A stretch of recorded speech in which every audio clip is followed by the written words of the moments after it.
Can you tell me about Stepan Bandera? Who was he, this controversial far-right Ukrainian revolutionary? There are at least two Stepan Banderas. One is the real person, and another is mythology that really comes with this name. The real person was young student, nationalistically oriented student in the late 1920s and early 1930s in the part of Ukraine that was controlled by Poland, who belonged to the generation who regretted that they were not born in time for the big struggles of the World War I and revolution at that time. They believed that their fathers lost opportunity for Ukraine to become independent, that a new ideology was needed, and that ideology was radical nationalism, and new tactics were not needed. So Bandera becomes the leader of the Organization of Ukrainian Nationalists in Ukraine at the young age and organizes a number of assassinations of the Polish officials or members of the Ukrainian community who these young people in their 17, 18, 19 considered to be collaborators. He is arrested, put on trial, and that's where the myth of Bandera starts, because he uses the trial to make statements about the Ukrainian nationalism and its goals, and suddenly becomes a hero among the youth, Ukrainian youth at that time. He is sentenced for execution, for death. So when he delivers his speech, he knows that he probably would die soon. And then the sentence was commuted to life in prison. Then World War II happens.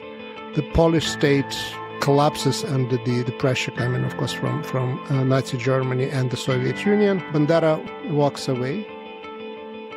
They work together with the Nazi Germany at that time, with the hope that Nazi Germany would deliver them independent Ukraine. First days of the German attack, Nazi attack on the Soviet Union, the units formed on the basis of Organization of Ukrainian Nationalists march into the city of Lviv and declare Ukrainian independence. That was not sanctioned by the German authorities. That was not in German plans. So they arrest Bandera, members of his family, his brothers, members of the leaders of the organization. So his two brothers go to Auschwitz, die there. He was sent to Sachsenhausen for most duration of the war until 1944, refusing to revoke Declaration of Ukrainian Independence, which again contributes further to his mythology. After the war, he never comes back to Ukraine. He lives in exile in Munich. So between 1930 and his death in 1959, he spent in Ukraine maybe up to 2 years. Maybe a little bit more, but most of the time was either in the Polish prison or in the German concentration camp or in exile. But the myth of Bandera lived, and all the members of the Organization of Ukrainian Nationalists and then the Ukrainian Insurgent Army that fought against the Soviets all the way into the early 1950s, they were called Banderites. They were called Banderites by the Soviet authorities. They were known also in that way to the local population.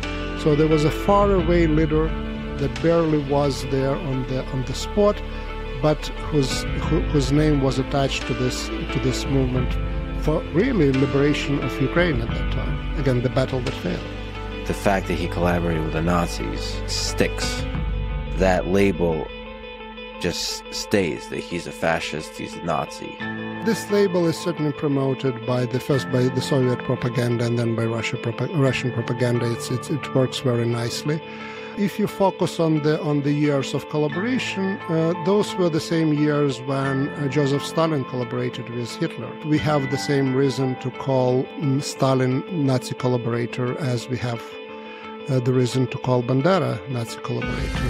Look at the situation in the Pacific, in Indonesia, in other places. The leaders who worked together with Japanese with the idea of promoting independence of their countries after the Japanese collapse become leaders of the empire. So the difference with Bandera is that he never becomes the leader of empire, and immunity that comes with that position certainly doesn't apply to him.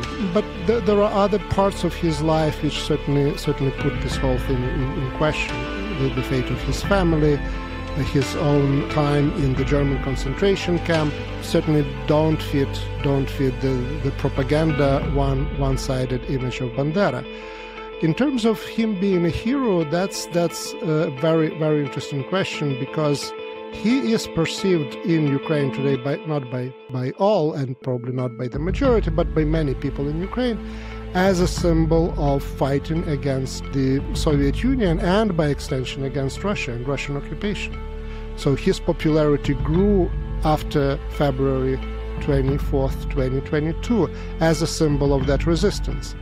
Again, we are talking here about myth and mythology, because Bandera was not leading the fight against the Soviet occupation in Ukraine, because at that time he was just simply not in Ukraine. He was in Germany, and you can imagine that geography mattered at that time much more than it matters today.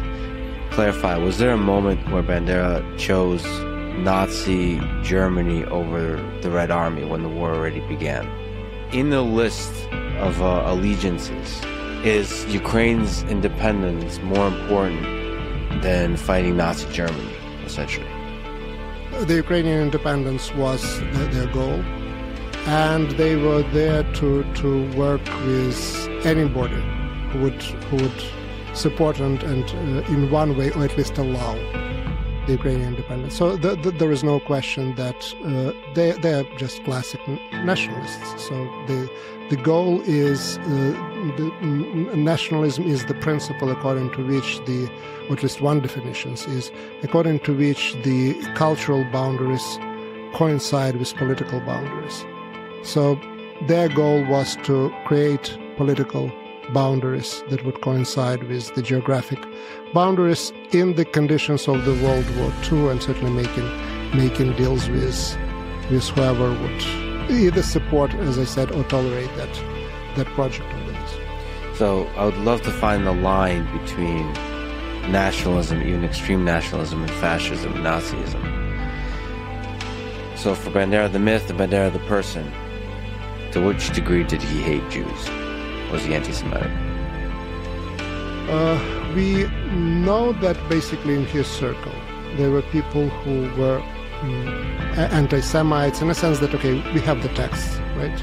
We know that. We don't have that information about or that sort of text or that sort of evidence with regard to Bandera himself.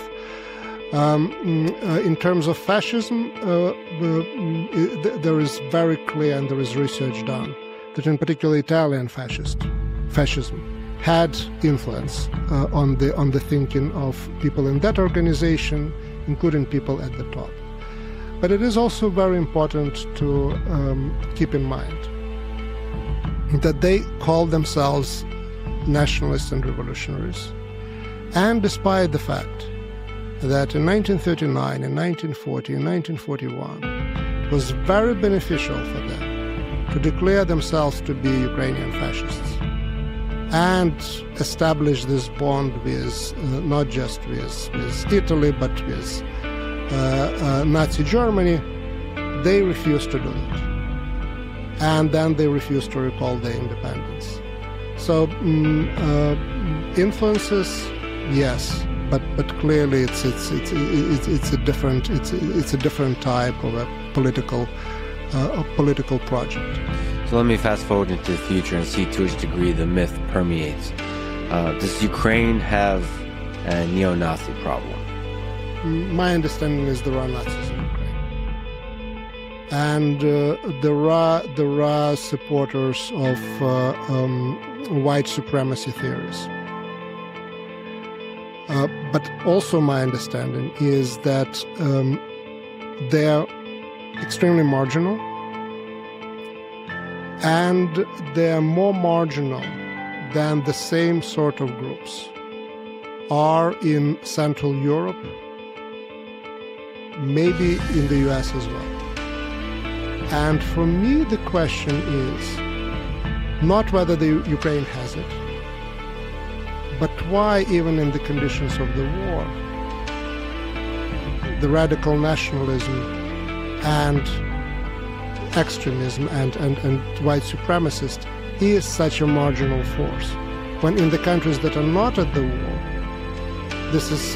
you look at France, you look at, again, it's not exactly Nazis, but really radical right is becoming so important. Why Ukraine in the conditions of the war is the country that manages relations between different ethnic groups and languages in the way that strengthens political nation.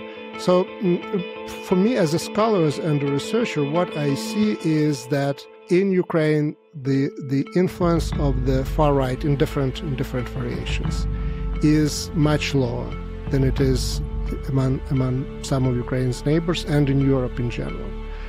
And the question is why. I don't know. I have guesses. I don't know answer. But that's the question that I think is interesting to answer. How Ukraine ended up to be the only country in the world outside of Israel who has a Jewish president, who is, my at least understanding, is the most popular president in history in terms of how long his popularity goes after the election. So these are the really, from my point of view, interesting questions, and again we can certainly debate. So, just for context, the most popular far-right party won 2.15% of the vote in 2019. This is before the war, so that's where things stood. It's unclear where they stand now. It'd be an interesting question whether it escalated and how much.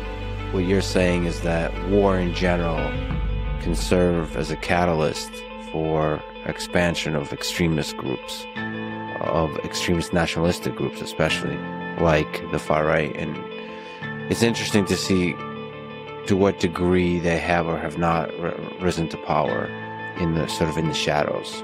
So no nationalist or nationalistic party actually crossed the barrier to get into the parliament. Yes. So Ukraine is the country where there is no right or far right in the parliament. We can't say that about Germany, we can't say that about France, so that's just one more way to stress this unique place of Ukraine in that sense. And the year 2019 is the year already of the war. The war started in 2014 with the annexation of the Crimea. The front line was near Donbass. All these groups were fighting there. So Ukraine, maybe not to the degree that it is now, was already on the war footing, and yet the right party couldn't get more than 2%. So that's the question that I have in mind. And yes, the war historically of course puts forward and makes from the more nationalist views and forces, turn them from marginal forces into more central ones. We talked about Bandera and we talked about Organization of Ukrainian Nationalists.